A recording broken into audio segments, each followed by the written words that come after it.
Hello mga kaibigan, mga idol. Heto na naman ang part 3 ng aking survivor dito sa bundok.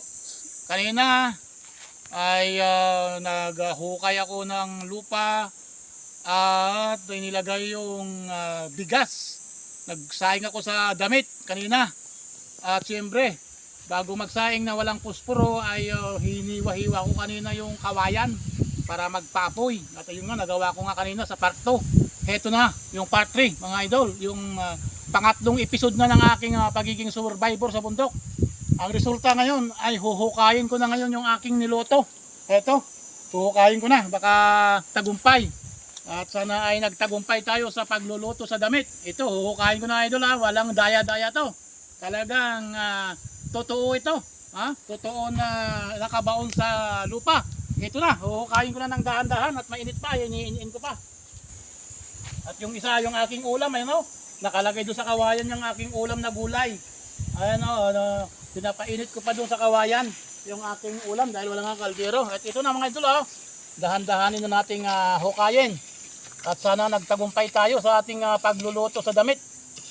Ayan o, sana nagtagumpay tayo mga idol. O, dahan-dahanin lang natin, baka malagyan ng lupa yung kanin. At pinaburan kasi natin ng lupa yung ating kanina, ating damit. Ito na yung resulta mga idol, yung pangatlong episode na, part 3 sa aking pagiging survivor sa bundok. Ayun o, mahirap pala mabuhay sa bundok, may naglalakbay sa bundok. Ito na, dahan-dahanin ko ng hukayin ang aking sinaing sa damit.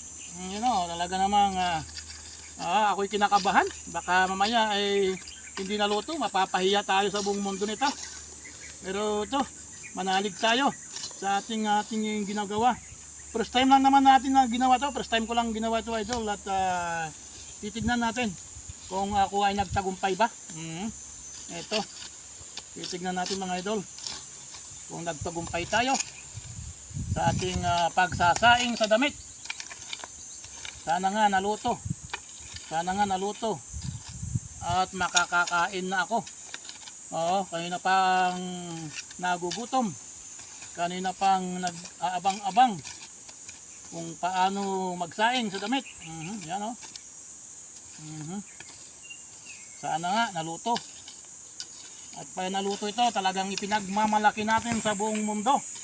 Shout out sa mga nanonood sa aking video.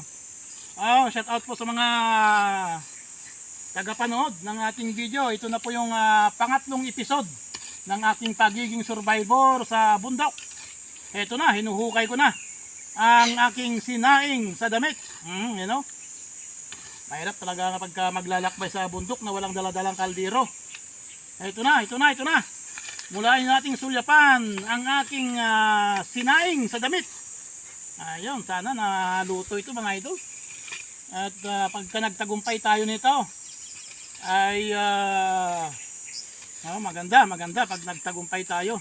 Ipapakita natin ang resulta. Ito na walang daya. Walang daya ito mga idol at huhukayin na natin. Ito po ay totoong totoo. True to life story ito mga kaibigan. Totoong totoo na nangyari. Totoong totoo. At hinuhukay ko nga mga idol.